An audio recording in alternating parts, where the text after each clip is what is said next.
People say I talk about some weird stuff, some far out stuff.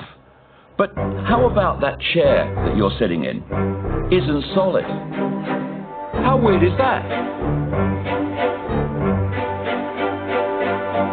This reality is nothing like we think it is. When I saw what Ike is doing, like I was a bit jealous of him. Like, wow, look at what this guy's doing. I don't know if anybody else could do it but him, actually. We are in a period now where speaking your truth is not just important, it's utterly crucial to where humanity goes from here. The world needs renegades.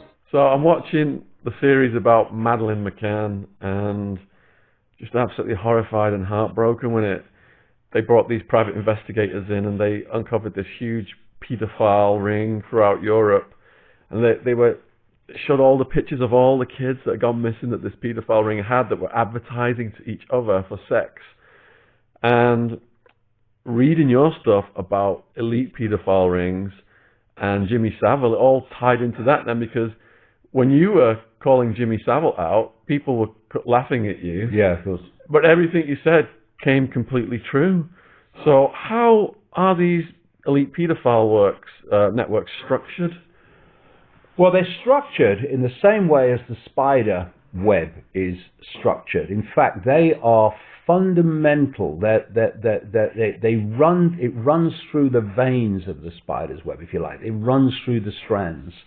I said earlier that when I start investigating these family bloodlines that are behind all this, invariably you hit pedophilia and Satanism, and the two are combined, which really didn't surprise me when, as the revelations about Jimmy Savile began to unfold and unfold and unfold, eventually it was said that he was a Satanist. Pedophilia and Satanism go together, and what the Savile situation was, because it came out in the public arena, it was a little doorway. And staggering, given that he was a record-breaking paedophile, staggering it may be for me to say, but it's true, a tiny doorway. Because this thing is vast. I mean, we're going to go, we would go deep into some really deep esoteric things about why they want sex with children, but there's a reason for it. And the scale of it is absolutely vast. I was traveling America in the 1990s, from about 96, and I met a lot of people who were involved in MK-Ultra, the government CIA military mind control operation that came to public attention, but only a tiny part of it. And these were people, kids, who were taken into the project at a very young age, sometimes 5, 6 years of age. And then they were used as mind control, basically mind controlled assets to do various things. But what happened within that whole MK-Ultra was this vast sex with children ring was part of it. And I've named them in my books a long time ago. People like Father George Bush was a notorious, on the inside, serial paedophile and torturer of children. And so many of these people were. And there is a global network. And, you know, I was helping someone in America once who'd lost their adopted twins to the system, who had given these adopted twins to a woman, a single woman, which was a crazy thing to do on the face of it for the benefit of the kids. And the kids weren't treated very well by this woman who was connected into this whole ring. So in doing that, I started to realize how many children went missing every year. And what I did is I called the federal government, and I wanted figures for the number of children went missing every year. And they said, we don't keep them. You tell me how many cars went missing, and tell me how many children went missing. They said, you're going to have to ring every state. So I started ringing every state. I don't know, I got to about 10 and 15. And I'm in such a figure by then of children going missing. It was staggering. So you see a story like Madeleine McCann, and what people do, and I do understand it, they get a feel for how many kids go missing and are never found by how many missing kids stories end up in the media. That is so tiny, it's almost infinitesimal compared with the kids that go missing. And then I was talking to a Zulu shaman in South Africa, Credo Mutwa.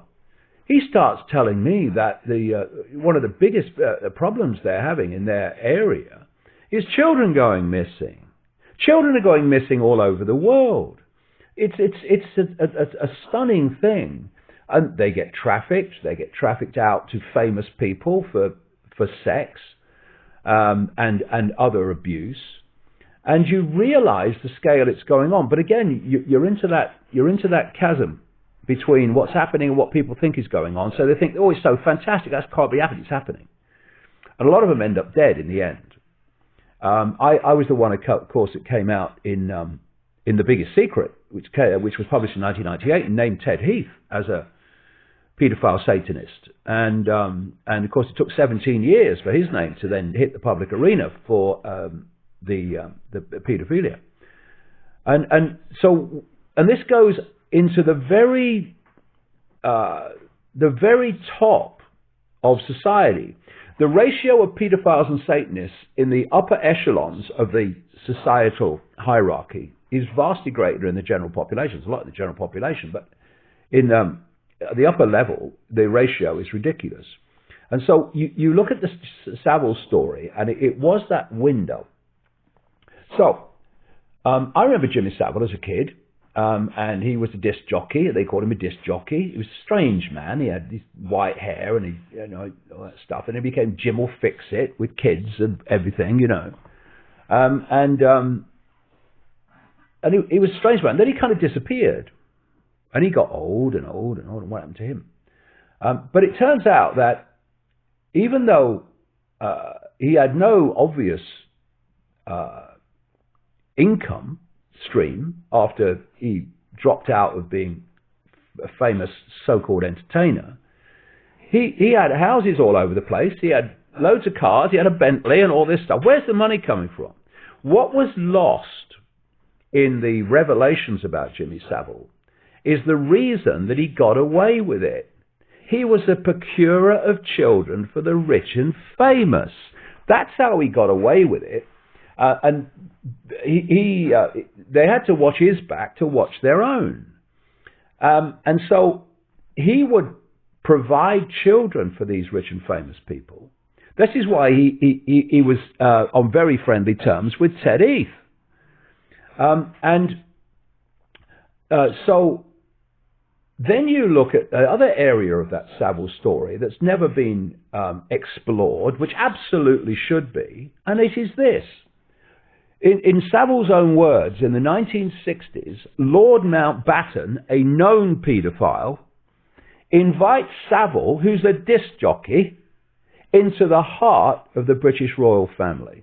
It's how he became a close friend of Prince Charles, a close friend for a long time until they fell out, of Prince Philip, and in the inner circle, including the Queen. Sorry, I'm banging that. And he remained in that inner centre of the circle, the inner circle of the royal family, right up to his death, basically, and a friend of Charles right up to his death. And I met a lady. In fact, I met her in a house I lived in just down the road from here. She came over to the Isle of Wight, spoke to me for a long time, who was a long-time friend of Princess Diana, friend of hers for about 9 years. And she told me about Savile. She told me about Savile because Diana had told her, and she knew from other sources as well. And she described how when Diana was married to Charles, that Savile was always all around all the time, and she thought he was sleazy and horrible and could stand him. Well, the reason he was there, let's put this together. He's at the inner core of the British royal family circle, and he's a procurer of children for the rich and famous, right? Now let's take another step. I remember seeing a film, just very quickly, a report, that the Queen was making a visit to this place. And this guy came up, and he's in the crowd, and he's going to protest, right? The security services knew he was there and came across. They knew he was there. They knew he was going. They knew he was going to be in the crowd. And you can't cough anywhere near the Queen without the security forces know about it and special branch know about it. The police clearly knew, because they interviewed him a number of times, that Jimmy Savile was a paedophile. And he's allowed into the inner circle of the British royal family, and special branch and MI5 are not screaming, what's going on? He's a paedophile. What are you doing allowing him in there? No, he's allowed, while being interviewed by the police from time to time over paedophilia, to be in the inner circle of the royal family. Now, here's another one. Anyone thinks that's a coincidence? I've got some seafront property in Birmingham you'll like to buy sight unseen. But they got away with it because the system watches its own back. And, they're not even questioned about it. It's incredible. And then what happened, of course, when they had the so-called inquiry, when Theresa May was Home Secretary, she has this inquiry because she's forced into it by public opinion, basically, into elite paedophilia. She names someone who's clearly unacceptable and had to stand down because she wasn't. She then names another person who's clearly unacceptable and had to stand down because she wasn't. And what they're doing is they're putting time between the uproar in public and the point where anything happens. And now this inquiry is still going on, but of course it's hardly ever mentioned.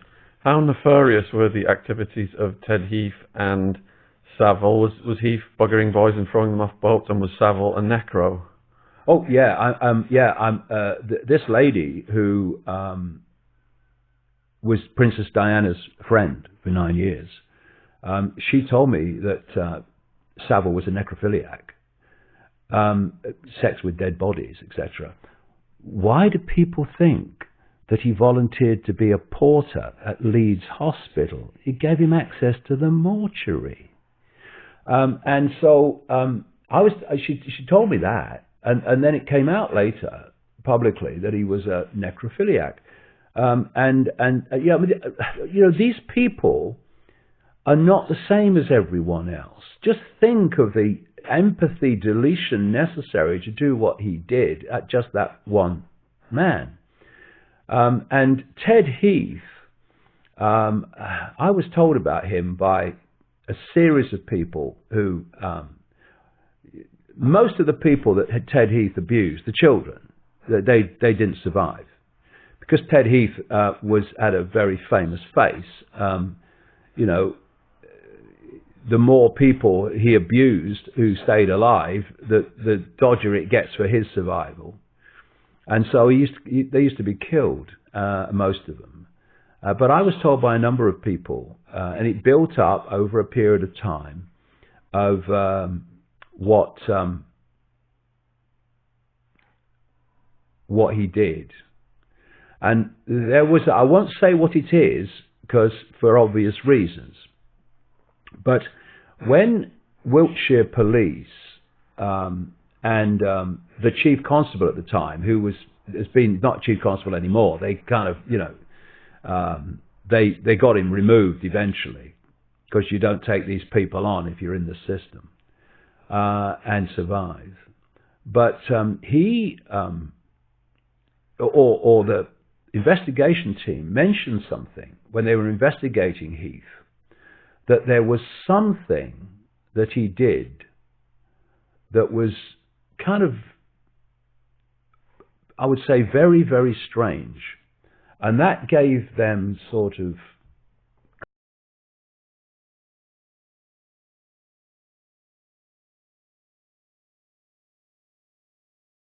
Tinky Winky, Tinky Winky, Dipsy, La La, La La. Po.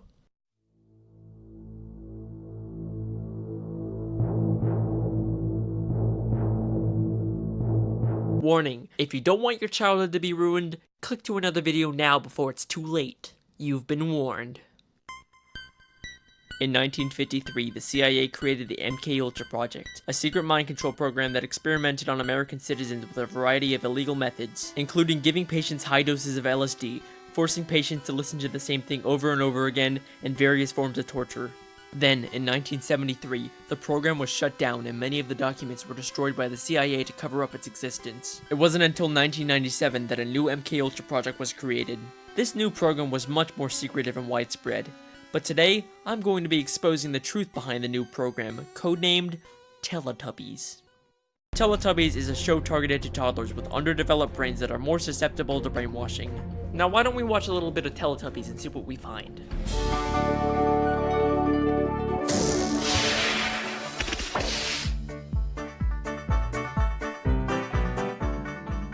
Now right off the bat, we see the show using overstimulating vibrant colors to mimic the psychedelic effects of LSD, just like the original MKUltra projects. Ooh, it's so colorful.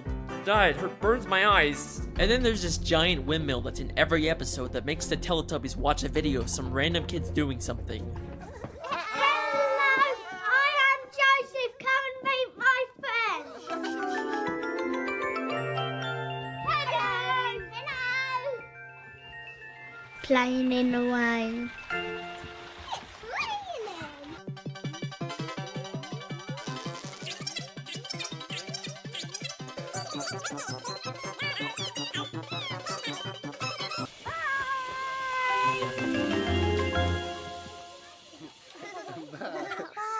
Ah, finally it's over. That clip was so boring and it took forever.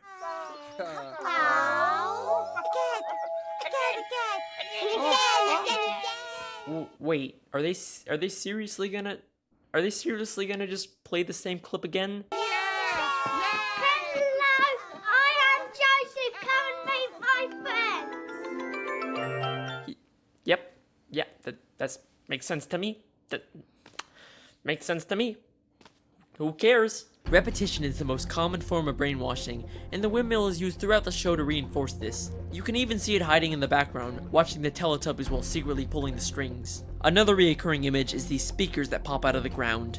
Now I want you to listen closely to how the music changes when the speakers come out of the ground.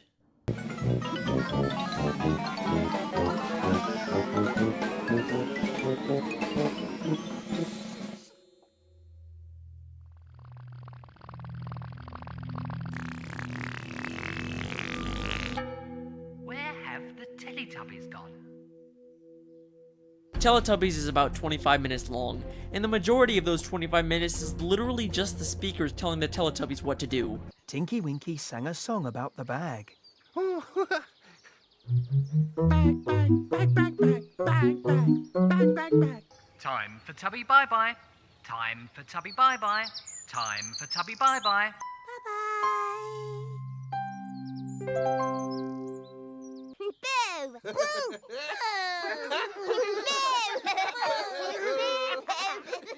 No.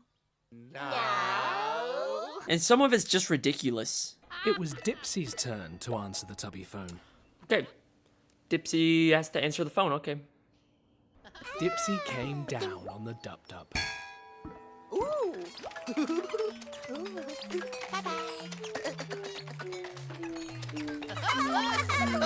Dipsy down, dub, dub.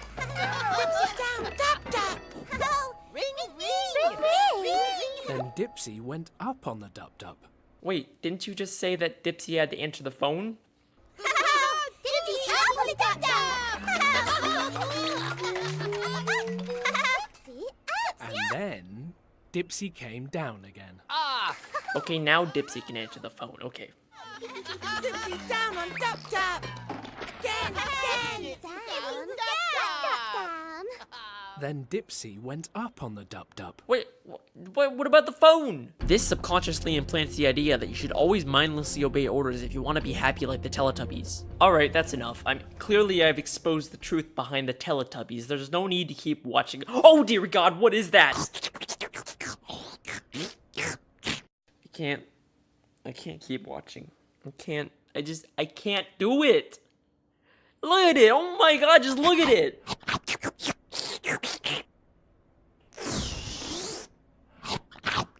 This monstrosity is called Nunu. I guess it's like the Teletubbies' butler that cleans up after them. All I can imagine when I look into those soulless, unblinking eyes is it saying, "Please kill me." I have a theory that there was originally 5 Teletubbies, but one of them was brainwashed and conformed so much that they turned into Nunu. You see, Nunu represents what the government wants you to become, an obedient mind slave with no personality of your own. Eventually, all the Teletubbies will become Nunus. And that's the truth behind the Teletubbies. Hopefully you'll think twice about what you watch on TV. I think I've seen enough Teletubbies for the rest of my life. I'm just gonna turn this off now. Wait, what the? If it's not coming from the TV, then where's it coming from?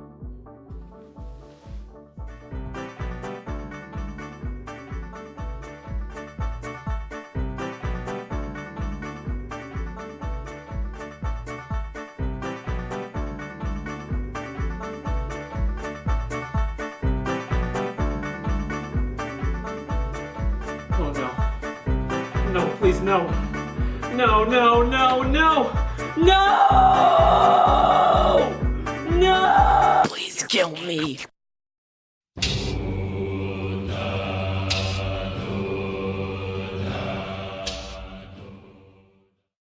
On the internet, reality is often more difficult to discern.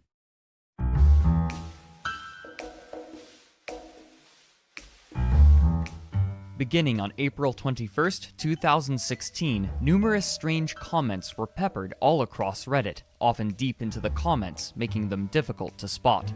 These comments, though written in clear English, baffled readers with their nightmarish, disjointed ramblings. They spoke of strange phenomena called flesh interfaces, and of countries' desperate bid to construct them by dosing researchers with LSD, as well as experimenting on live humans, especially children, by sending them through portals. These posts were written in first person by a singular author who went by the baffling moniker of _9 mother 9 horse 9 eyes 9. For example, in the funny subreddit, when a Navy serviceman noted how he was sick of Dubai, a comment appeared speaking of terrifying occurrences in the city. Part of it reads, "Dubai probably has the highest rate of free-floating non-interface incidents of any major metropolitan area in the world. In one incident, a large group of migrant workers was segmented in an underground facility, perfect cross-sectional segmentation along the frontal plane. You could see their lungs working, food being digested, blood pumping on the inside of the heart, everything. They lived for almost 5 months in this condition, absolutely fascinating to see in person." They closed the comment by stating that, "They seem to show that the interfaces do indeed concentrate on flesh, living up to the name."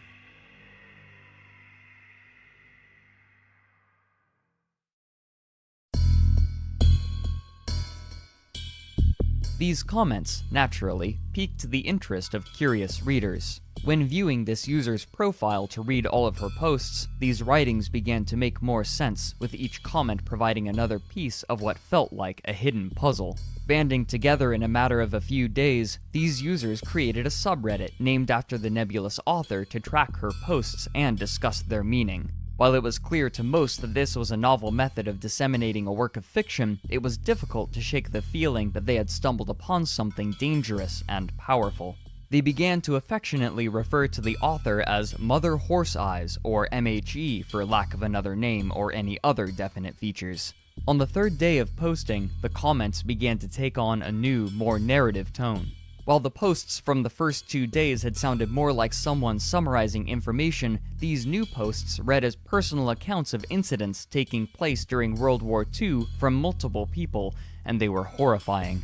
One post gave a soldier's account in Vietnam of finding a fleshy throat winding down into the earth and exhaling putrid breath, while a researcher's account details an 8-year-old girl sent through a portal and returning encased in a fleshy membrane that fed her a constant high dose of an LSD-like substance. This sudden flurry of specificity was fascinating to the readers and equally concerning and terrifying to those encountering Mother Horseye's comments for the first time. The community was split. Some people thought that this was an elaborate work of fiction, while others thought that Mother Horseeyes actually had serious mental issues and that she earnestly believed that what she was writing was real. Still more suspected that these posts were a marketing campaign whose purpose would eventually be made clear. Sometime during the 3rd day or at the beginning of the 4th day, Mother Horseeyes did something surprising. She addressed the community directly through a text post in the subreddit dedicated to her, entitled, "Hello, Friends." In this post, she stated that she was in fact a he. He was a, quote, 30-something American male without the benefit of a college education or a stable job. Sadly, I have spent most of my life drunk. He explained his writing by saying that, quote, I am attempting to use the techniques of fiction and suspense to hopefully generation interest in this information. Your subreddit furthers this aim, and I sincerely thank you for creating it. The grammatical error is his. He continued by stating that we must sort through the many possible pasts to find the few possible futures which result in a humanity free to live and die as humans, and not as an unholy agglomeration of mindless flesh. Through repeated self-experimentation, I have fractured the time state of my brain, and now it exists in an ever-shifting state between various pasts which didn't happen. He closed with an ominous statement. We are on the verge, all of us. Times are dire. We are about to be gathered again into the arms of the Mother, to become one flesh with her, the Mother who gathers lost children, the Mother I have seen in dark spaces since I was a little child, back when I called her the Mother with horse eyes. We are about to meet her again. We are about to be unborn. Ironically, this fourth wall break solidified the suspicions of many readers that Mother Horseeyes was not a mad rambler, but rather an excellent writer, one that had drawn each of them into his narrative construct. If there was a major error in his work, it was that the writing was too good, and some suspected the occasional grammatical error or missing word was intentional to build this facade of an uneducated man. They remarked on the execution of such a strange meta-narrative, with a writer pretending to be a character with a fractured consciousness who spoke in the voices of even more characters who may or may not have ever existed, and may or may not eventually exist, as well as other characters who may exist in parallel realities. Others, however, still were convinced that the writer was mentally ill, and that he believed that these narratives were real in other dimensions, citing his apparent fervor. But soon, these readers would be faced with the fragility of such a novel method of authorship.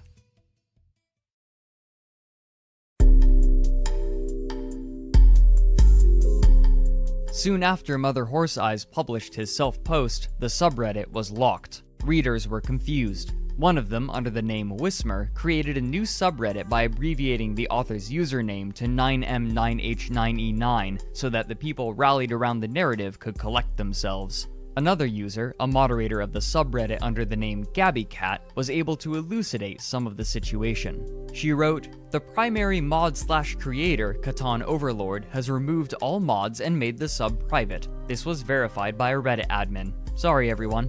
She goes on to state that, "I've also asked for a copy of the wiki that I spent several hours working on last night, but I doubt that I will be given it. I am working on a backup from Sunday, and I have saved all posts to today." However, Gabby mentioned that, quote, "The only thing missing is the author self-post in the old sub. Can't get it." One other person, however, had a plan. Digging into the Google cache of the subreddit, user Behemoth the Cat was able to retrieve the post in its entirety and post it to the new subreddit. Remarking on their panic, Behemoth said, quote, "Once it dawned on me that because that subreddit is gone, the post could be lost forever. I had to find it."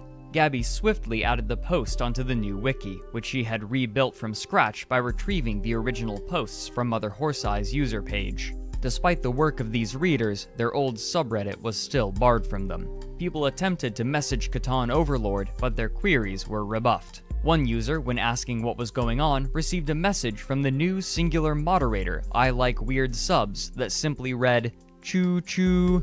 After I Like Weird Subs posted in the new subreddit, it was clear that this account was created by Catan Overlord to keep the subreddit permanently locked and to occasionally post cryptic messages on the locked page. Why exactly they did this is uncertain, but GabbyCat offers a potential explanation. She stated that she had had discussions with Catan Overlord about the mental state of the author, and she speculated that it could have been due to moral compunctions. Catan Overlord's actions as I Like Weird Subs, however, suggest a simple act of trolling.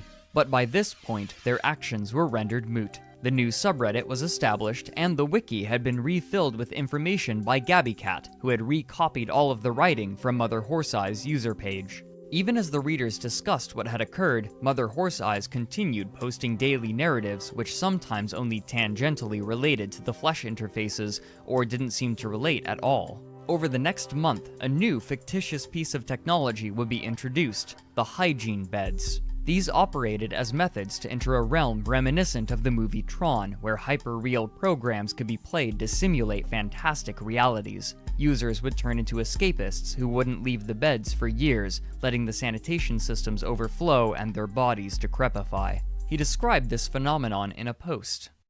When a hygiene bed breaks, say the healthy limb system fails or a catheter gets blocked up, it's supposed to cut off the internet feed, forcing the sleeper to get the bed fixed, but it's easy enough to override this cutoff function. Immersed in their feeds, people often forget that the bed is broken, but eventually pain or discomfort will force the sleeper to get their bed fixed. The pain of bed sores or the stench of a backed-up evacuator is a strong motivator. But if the sleeper has direct sense feeds, they can switch off these smells and discomforts. They can even switch off the worry associated with the broken bed.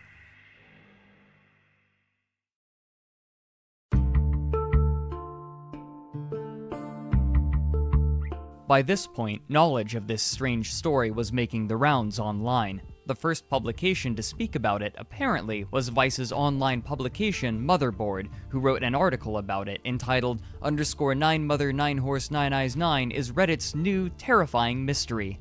In this article, the writer, Sarah Emerson, discusses some of the plot so far, its method of dissemination, and a truncated account of the closure of the first subreddit. Though the fascination seemed genuine, users from the subreddit criticized it for its misunderstanding of important pieces of the narrative.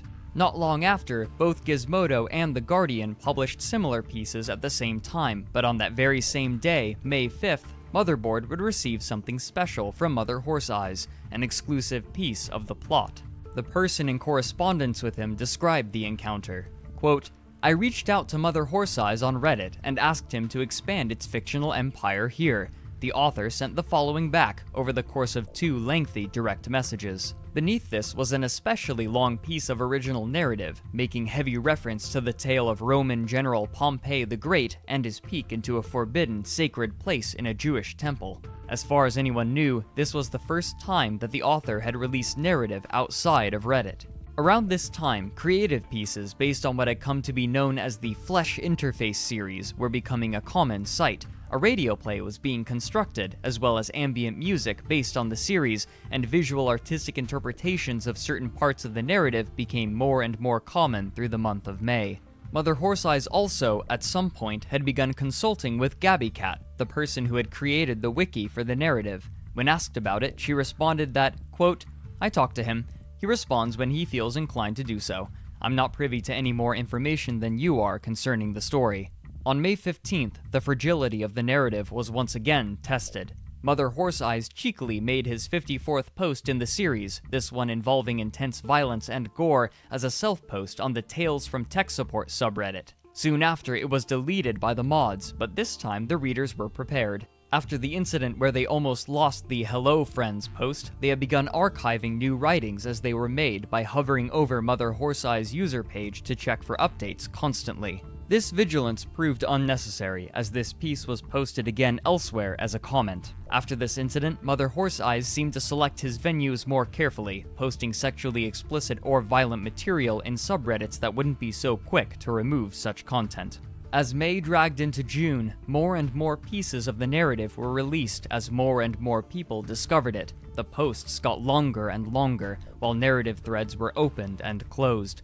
As the story chugged through the month, the author would occasionally post to the dedicated subreddit, once with a teaser and once with a full-fledged update. For the most part, however, it was GabbyCat who had become the mouthpiece for Mother Horse Eyes, and their correspondence had apparently increased. Near the end of the month, a user by the pseudonym Karen Castillo, named for one of the characters in the narrative, began posting in a strange subreddit called Dimensional Jumping, which discusses methods to alter perception in earnest, though her post was deleted by the moderators for being off-topic.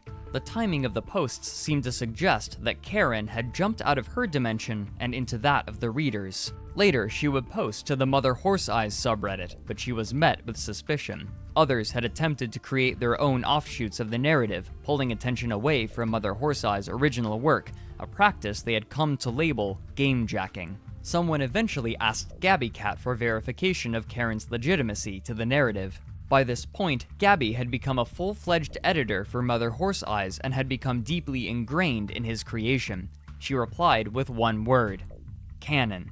This meant that another character posting to Reddit had now been introduced and confirmed to be part of the narrative, though their true identity remained ambiguous. Along with this, the author character had taken on a prominent role in the narrative at this point, heightening the immediacy while GabbyCat swatted down gamejackers and the line between reality and the narrative blurred. When Mother Horse Eyes made his next self-post on the subreddit on June 26th, an editor's note, later confirmed to be from Gabby, was included in the post itself, implying that it actively changed the narrator's actions to go drinking again. A few days later, the narrator described himself walking out of his apartment with a bottle of vodka and drinking heavily. And then he went silent.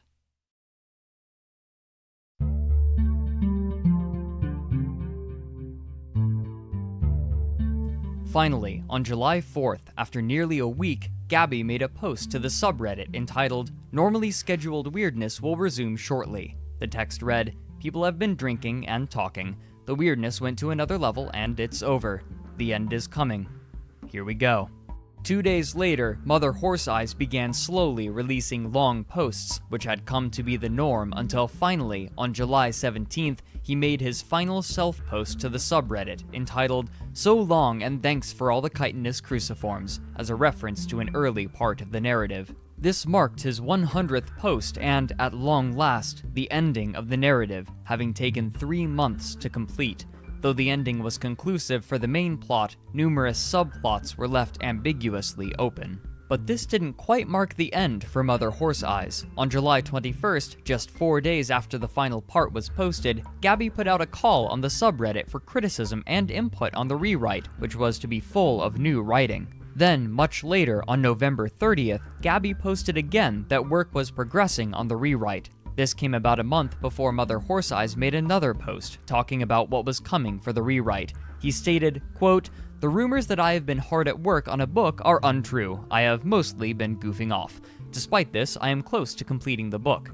He claimed that the rewrite would have about 50% new material and that he was attempting to pitch it to publishers. In large part, the conceit of the story being anything other than fictional had, at this point, been dropped, but the reader's enthusiasm seemed to still be strong and the reception positive. 2 months later, in February of 2017, Mother Horse Eyes began posting again, but after only 3 posts in 3 days, he again went silent. As of today, activity on the subreddit has reached a sluggish pace compared to its heyday, though Gabby still posts regularly. It's rare to see more than 10 users at any time viewing the page. Still, the narrative in its entirety remains collated for new readers to discover, while Mother Horse Eyes posts are still scattered across old Reddit threads. It is a monument to the way the internet can be a venue for novel methods of narrative writing, and how powerfully it can affect those who discover it there, where often the lines between fiction and reality blur.